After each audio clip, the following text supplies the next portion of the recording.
Alright mga guys, magandang hapon sa lahat. Ang oras ay 2:30 na, ayan o. 2:30.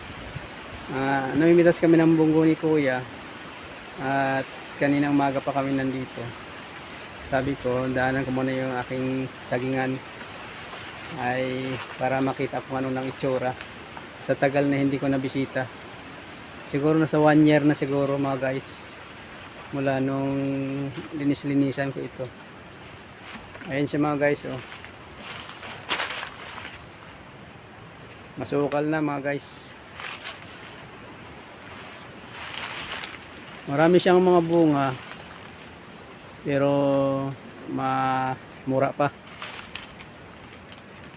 Ayan oh.